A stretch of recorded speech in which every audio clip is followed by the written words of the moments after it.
Hello everyone, this is Ravichandra UPSC CSC welcoming all on Samarth Ayush and judiciary. देखिए, environmental law को continue करेंगे, part 4 की बात करेंगे और हमारा टॉपिक आज का क्या है?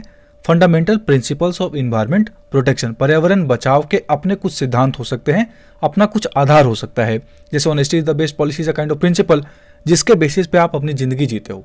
तो उसी तरीके से हर एक प्रिंसिपल अलग हो सकता है, हर एक इंडिविजुअल का प्रिंसिपल अलग हो सकता है। तो कुछ कंसेंसुअल प्रिंसिपल जिसकी हम बात करते हैं ना, कि लोगों ने अग्री करा है, उसके बारे में बात करेंगे आज के टॉपिक में, जो आपके लॉ ऑप्शनल के हिसाब से बहुत इंपॉर्टेंट है। देखिए, इन्वायरमेंटल लॉ ऑप्शनल में भी है, यूपीएससी में, सीयूटी पीजी में भी आएगा और आपके सेमेस्टर में तो है ही।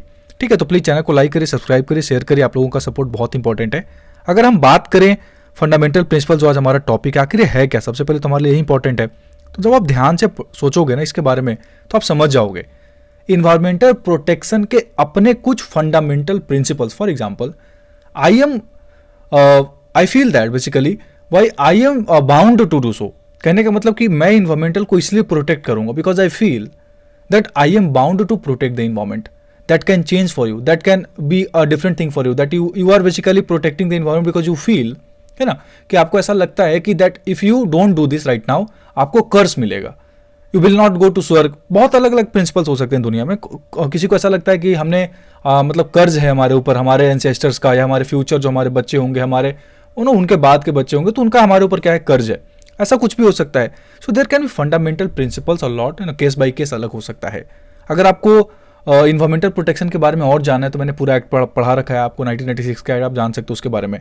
तो सबसे पहला टर्म जो हमारे लिए वो इन्वायरमेंटल को प्रोटेक्ट करने की इंपॉर्टेंस क्या है, why do we need the term. क्या हमें इन्वायरमेंटल प्रोटेक्शन की टर्म की जरूरत है आज के समय में? अगर मैं ये वीडियो बना रहा हूँ 5 अप्रैल को, तो क्या हमें जरूरत है? तो डेफिनेटली जरूरत है। पर आज से 60 साल पहले चले जाओ तो इसकी जरूरत इतनी ज्यादा नहीं थी, लोग इसके बारे में बात नहीं करते थे। अगर आपको याद हो तो बताओ, फंडामेंटल मूवमेंट, सॉरी क्या नाम है हमारा, फ्रीडम स्ट्रगल में कभी आपने सुना कि बहुत बड़े लेवल पे हम कुछ ऐसा कर रहे हैं इन्वायरमेंट को प्रोटेक्ट करने के लिए?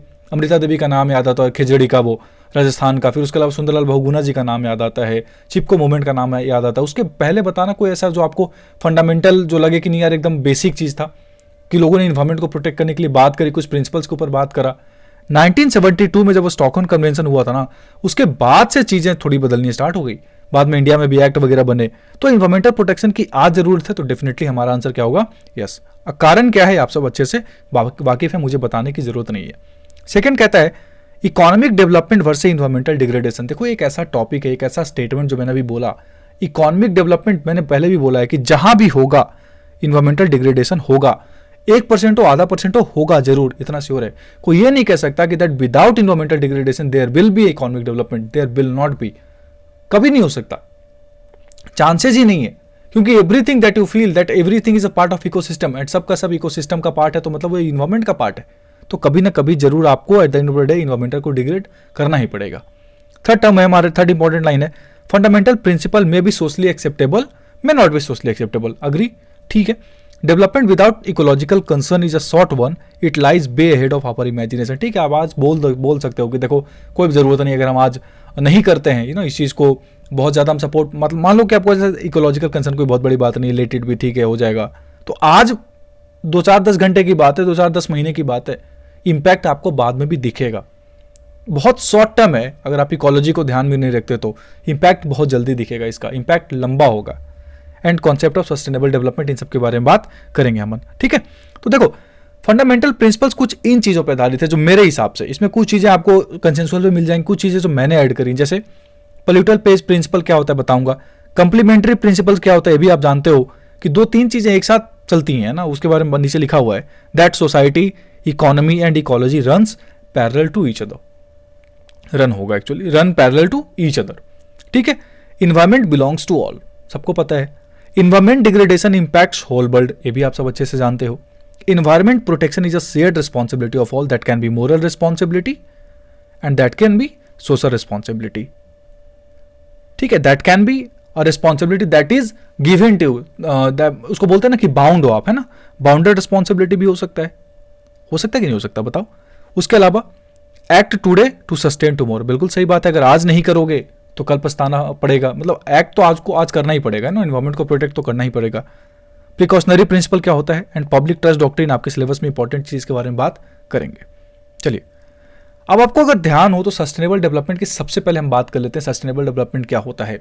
देखिए, सस्टेनेबल डेवलपमेंट आप ऐसे सोचो, आपने बहुत सुना होगा आज तक डेफिनेशन, इसको ऐसे सोचो, आप और हम आज बैठ के इस चीज पे बात कर रहे हैं, इन्वायरमेंट को प्रोटेक्ट करना पड़ेगा। आज से 60-70 साल पहले क्यों नहीं होता था?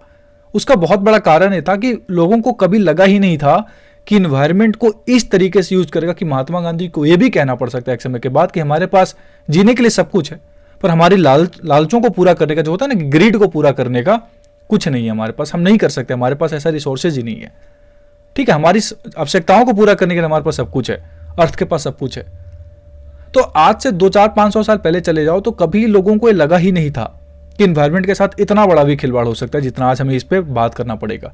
तो सस्टेनेबल डेवलपमेंट का मतलब होता है कि आज से आप चीजों को ऐसे यूज करो, या फिर आप आज प्रेजेंट डे में चीजों को ऐसे यूज करो, नेचुरल रिसोर्सेज को, कि आपके आने वाली जो जनरेशन है ना, वो आप जैसे आज यूज कर रहे हो, जो आपके पहले लोगों ने किया था, आप जितने हैप्पीनेस से कर रहे हो उतनी ही हैप्पीनेस से वो भी कर सके।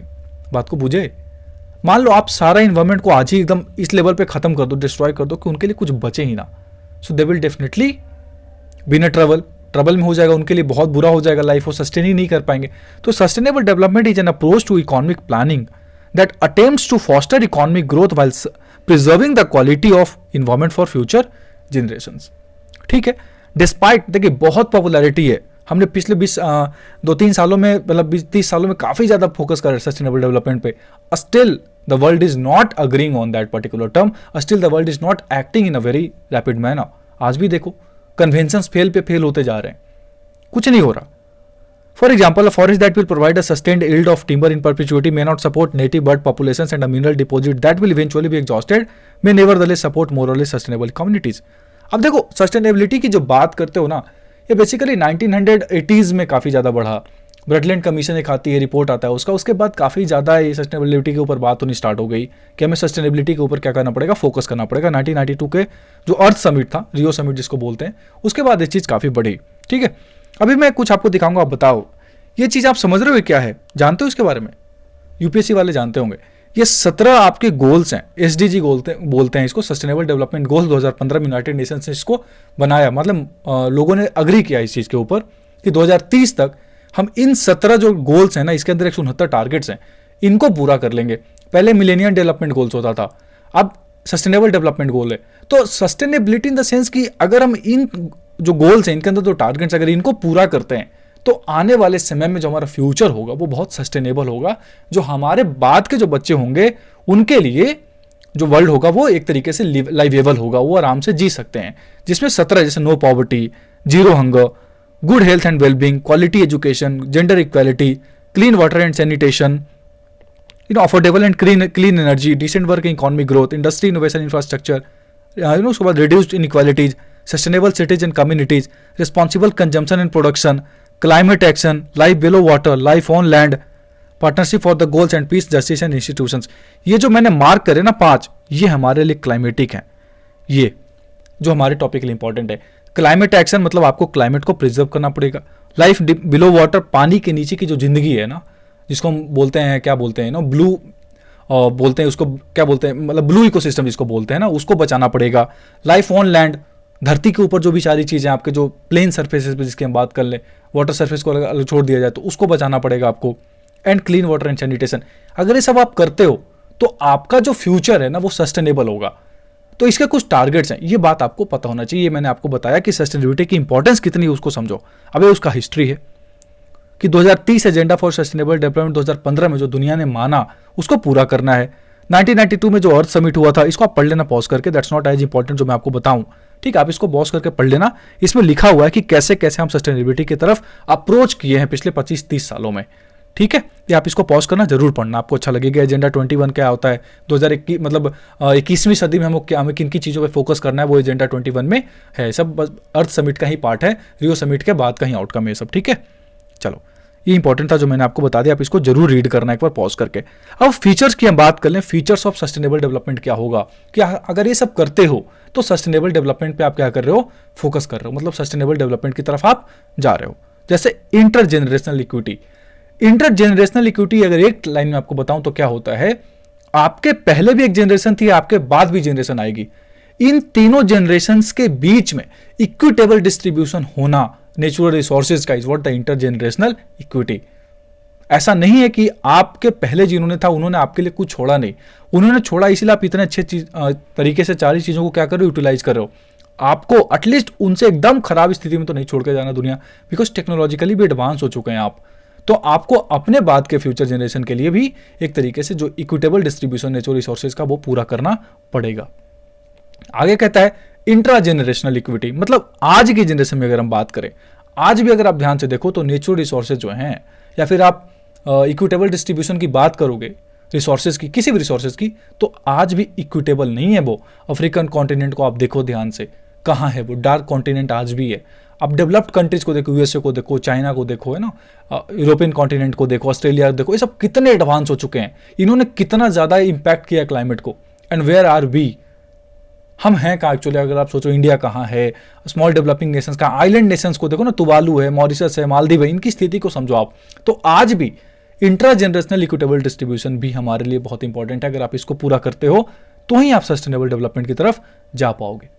थर्ड कहता है द प्रिकॉशनरी प्रिंसिपल। अब प्रिकॉशनरी प्रिंसिपल मैंने आपको पहले ही बताया, इन्वायरमेंटल इंपैक्ट असेसमेंट मैंने आपको कंप्लीट एक टॉपिक डिटेल में पढ़ाया है, सेकंड पार्ट अगर आपको याद हो तो।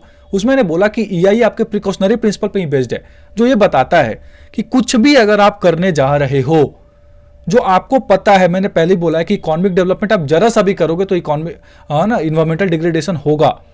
इंपॉर्टेंट क्या है कि वो कितना होगा इन्वायरमेंटल डिग्रेडेशन, उसको देखना हमारे लिए क्या इंपॉर्टेंट है, उसको असेस करना हमारे लिए इंपॉर्टेंट है। That is what the EI है, और उसी को बचाना is what the precautionary principle. जो अगर आप ध्यान से देखो रियो डिक्लेरेशन का प्रिंसिपल 15, तो वो कहता भी है that environmental degradation must be prevented, lack of scientific certainty must not be used as a reason to prevent economic और इकोलॉजिकल डिग्रेडेशन। आप इस चीज को ये नहीं कह सकते कि यार हमारे पास तो साइंटिफिक डेवलपमेंट ही नहीं, इसलिए चलो इकोलॉजिकल डिग्रेडेशन होने दो। दैट्स नॉट राइट, है ना, आपको बचाना पड़ेगा। तो ये बात लिखी हुई है, मैंने आपको ईआई में पूरा डिटेल में बताया। एक ऐसा ही टर्म होता है द प्रिंसिपल, उसको बोलते हैं क्या, पॉल्यूटर पेज प्रिंसिपल। अब पॉल्यूटर पेज प्रिंसिपल दो चीजों पे बेस्ड है। अगर आपने प्रिकॉशन नहीं लिया तो चलो आपने गलती तो कर दी, नाउ इन्वायरमेंट डिग्रेड तो हो चुका है। अब इन्वायरमेंट डिग्रेड हो चुका तो अब ऐसे छोड़ तो नहीं सकते आपको, because you have not committed a crime. अब प्रॉब्लम क्या है, अब ऐसा हम इसलिए क्राइम कहते हैं कि अगर आपने पूरी दुनिया में कहीं भी इन्वायरमेंटल को डिग्रेड किया तो पूरी दुनिया उससे इंपैक्ट होती है। This is the problem with the environment. तो पॉल्यूटर पेज प्रिंसिपल एक इंटरनेशनलाइज्ड टर्म है, एक इंटरनेशनलाइज्ड कॉन्सेप्ट है, जिसका मतलब होता है कि अगर आपने इन्वायरमेंट को डिग्रेड पूरी दुनिया में कहीं भी किया, यू हैव टू पे द कॉस्ट फॉर दैट।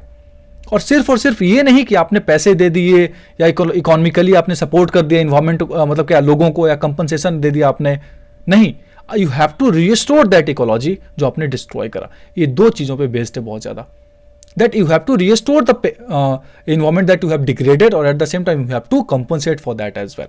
तो कार्बन ट्रेडिंग का कॉन्सेप्ट इसी से आया, ब्लू इकोनॉमी का कॉन्सेप्ट इसी से आया, तो बहुत सारी चीजें इसी से जनरेट हुई। अरे बात को समझे कि नहीं समझे, ठीक है। Obligation to assist and cooperate, इस चीज को समझते हो गए आप। कई बार पेरिस कन्वेंशन को देखो आप, पेरिस क्लाइमेट एक्शन जो हम देखते हैं, फिर बहुत सारे रिपोर्ट्स आते हैं जो बार बार कहते हैं कि डेवलपिंग नेशंस को पैसा दो, डेवलपिंग नेशंस को साइंटिफिकली असिस्ट करो, टेक्नोलॉजिकली असिस्ट करो, कि ताकि वो अपने आप को क्या कर सके, इस लायक बना सकें कि वो आपके जो इम्पैक्ट्स हैं इन्वायरमेंटल को, उसको रोक सके, उससे फाइट कर सके। तो ऑब्लिगेशन है डेवलप्ड नेशंस पे। इरेडिकेशन ऑफ पॉवर्टी, वो भी एक कारण है, वो भी एक सस्टेनेबल डेवलपमेंट का फीचर है। Financial assistance to developing nations, ये भी इसकी बात मैंने कर ली, ठीक है। आगे चलते हैं, आगे बात करते हैं क्या है। अब पब्लिक ट्रस्ट डॉक्ट्रिन क्या होता है इसके बारे में समझो। ये एक छोटा सा टॉपिक है लेकिन अच्छा टॉपिक है, इसको समझ लेते हैं एक बार, 5 मिनट लगेगा, 4 मिनट समझ लेते हैं। देखिए, पब्लिक ट्रस्ट डॉक्ट्रिन कहता है कि पूरी दुनिया में जो नेचुरल रिसोर्सेज हैं, लगभग 70-74% पे जो वाटर डिस्ट्रीब्यूटेड है पूरी दुनिया में, ठीक है, वो उसके अलावा भी नेचुरल रिसोर्सेज की हम बात कर लें, उसके अलावा भी इन्वायरमेंट की बात कर लें, तो ये एक हर पर्सन की रिस्पॉन्सिबिलिटी बनती है, शेयर्ड रिस्पॉन्सिबिलिटी को उसको प्रोटेक्ट करेगा। इसे तो मैंने पहले भी बोला, आप इस चीज को समझते हो, पर क्या पूरी दुनिया में हर एक बंदा इतना, या फिर हर एक इंसान इतना रिस्पॉन्सिबल है? तो आंसर होगा नहीं है। तो हमने ये रिस्पॉन्सिबिलिटी किसको दी? गवर्नमेंट्स को दी, हमने उन सरकारों को दी जिसे हमने चुना, या फिर जो सरकार हमारे लिए पॉलिसीज बनाते हैं, मतलब those who are the policy makers.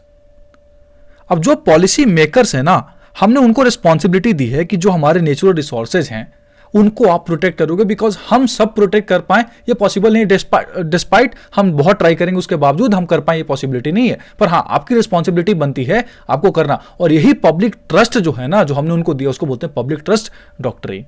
Article 48A अगर आपको याद है, आप समझते हो, 51A अगर बात को फंडामेंटल ड्यूटीज की, तो आप हर, उसके अलावा डीपीएसपी की बात करो, डीपीएसपी की भी बात करो ना, तो डीपीएसपी तो स्टेट की रिस्पॉन्सिबिलिटी है कि वो प्रोटेक्ट करेगा इन्वायरमेंट को। अब आपकी एज ए इंडिविजुअल रिस्पॉन्सिबिलिटी भी बनती है 51A के अंदर कि आप भी इन्वायरमेंट को प्रोटेक्ट करोगे, पर क्या आप कर पा रहे हो? नहीं कर पा रहे हो। अगर आप नहीं कर पा रहे हो तो किसकी रिस्पॉन्सिबिलिटी है? स्टेट की। और यही जो ट्रस्ट हमने स्टेट को दिया उसको बोलते हैं पब्लिक ट्रस्ट डॉक्ट्रिन। तो public trust doctrine serves two purposes. कौन कौन सा? It mandates affirmative state action for effective management of resources first, and empower citizen to question ineffective management of natural resources. अगर सरकार नहीं ले पा रही एक्शन तो भी आप क्वेश्चन कर सकते हो। जैसे ग्रेट निकोबार प्रोजेक्ट अभी सरकार लेके आ रही है, करोड़ों का, हजारों करोड़ों का प्रोजेक्ट है, उसके ऊपर ऑब्जेक्शंस कर रहे हैं हम कि नहीं ये गलत पॉलिसी है आपका, बिकॉज हमने आपको पब्लिक ट्रस्ट डॉक्ट्रिन के अंदर इस बात का हमने आपको वो दे रखा है, पावर दे रखा है कि आप हमारे लिए पॉलिसीज बनाओ, पर अगर गलत पॉलिसीज बनाओगे तो we will definitely question you. आगे कहता है various common properties including rivers, seashore, air are held by the government in trusteeship for the uninterrupted use of the public. हम उसको यूज कर सकते हैं अनइंटरप्टेड, पर हमें आप हर जगह इंटरप्ट मत करो, लेकिन अगर हम गलत तरीके से यूज करें तो आप उसको रोक भी सकते हो, पर अगर आप ही गलत करो तो फिर हम आपको क्वेश्चन कर सकते हैं। तो दोनों की रिस्पॉन्सिबिलिटी बनती है, पर हमने रिस्पॉन्सिबिलिटी किसको दे दी? सरकारों को। The sovereign could not therefore transfer public trust properties to a private party if the grant would interfere with the public interest। कहने का मतलब कि सरकार ऐसा नहीं कर सकती कि अपने प्रोजेक्ट जो हमने उनको पब्लिक ट्रस्ट डॉक्ट्रिन के तहत दिया है, जो हमने मतलब नेचुरल रिसोर्सेज उनको दिया है यूटिलाइज करने के लिए, वो किसी प्राइवेट अथॉरिटी को दे दें कि उसका मतलब जितना वो मतलब बोलते हैं ना उसको कि बिना कोई रुकावट के उसको यूज कर सके, उनको कोई हिंडर नहीं हो, उसमें कोई हिंड्रेंस ना मिले, और वो दबा के यूज कर रहे हैं नेचुरल रिसोर्सेज का, हमारे ट्रस्ट को वो तोड़े जा रहे हैं। ये नहीं कर सकते आप।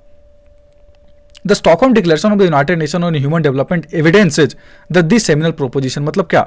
The natural resources of the earth including the air, water, land, flora, fauna and specially representative sample of natural system must be safeguarded for the benefit of present and future generations through careful planning और management as appropriate, जो public trust doctrine का part है, जिसको sustainability भी कहते हैं। The public trust doctrine can also be used as a leveraging during policy deliberations and public scoping sessions। मैंने public scope बताया हुआ आपको। This forces agencies to prove that their actions are not environmentally harmful to the extent that they will destroy a public resource। If the argument fail to provide, हम उसको बोलेंगे कि उन्होंने public trust lawsuit को लाना पड़ेगा। मतलब हम इसके तहत ये कर सकते हैं कि अगर कोई अथॉरिटी ब्रेक करते हैं और हम उसके खिलाफ अगर, देखिए सबसे बड़ा बात क्या है इन्वायरमेंट में कि अगर डिग्रेडेशन हो तो PIL फाइल कर सकते हो आप, तो फिर ये अथॉरिटी उनके तरफ शिफ्ट हो जाती है कि आप बताओ कि आपके एक्शन कैसे इन्वायरमेंट को डिग्रेड नहीं करते। तो बोलते हैं ना पॉल्यूटर पेज प्रिंसिपल या स्ट्रिक्ट लायबिलिटी जो है वो किसको ट्रांसफर कर जाती है? एक्टर को, उनको जिनके खिलाफ हम PIL लेके जा रहे हैं, जिनके खिलाफ हम लॉसूट लेके जा रहे हैं। तो अगर सिर्फ criminal breach of trust important नहीं है, इवन पब्लिक ट्रस्ट डॉक्ट्रिन भी ब्रीच है ये। अगर सरकार आपके क्या नाम है जो पब्लिक ट्रस्ट को आपने उनको दिया है, अगर नेचुरल रिसोर्सेज को वो गलत तरीके से यूज करे, पब्लिक अथॉरिटी की जगह प्राइवेट अथॉरिटीज को दे रहे हैं गलत तरीके से यूज करने के लिए, तो आप उनके खिलाफ लॉसूट लेके जा सकते हो, जिसको बोलते हैं पब्लिक ट्रस्ट डॉक्ट्रिन ब्रीच। जैसे क्रिमिनल ट्रस्ट ऑफ ब्रीच पढ़ा है ना, उस तरीके से। आगे, the public trust doctrine is the principle that certain resources are preserve for public use. उसका सिर्फ हम यूज कर सकते हैं और कोई नहीं। अगर हम यूज करेंगे तो उसके लिए रेगुलेशंस आप बनाओ, कोई दिक्कत नहीं है। And the government is required to maintain them for the public reasonable use. According to the doctrine of public trust, the state is the trustee of all natural resources which are by nature meant for public use and enjoyment. The public at large is the beneficiary of the resource, running waters, air, forest and ecologically fragile lands. The state is a trustee under legal duty. ये बार बार मैं कह रहा हूँ कि वो private authorities को share नहीं कर सकते। ये सेम चीज यहाँ लिखी हुई है। The heart of the public trust doctrine is that it imposes limits and obligations upon government agencies and their administrators on behalf of all the people and especially future generations. This is a tool for exerting long established public rights over short term public rights and private gain। ये था आपका public trust doctrine, ये मैंने आपको पढ़ा दिया। अब इसके केसेस की बात करेंगे। केसेस MC मेहता वर्सेस, बहुत इंपॉर्टेंट केसेस, जो कमलनाथ का केस, मतलब कमल MC मेहता का जो केस है ना, वो बहुत इंपॉर्टेंट है केसेज।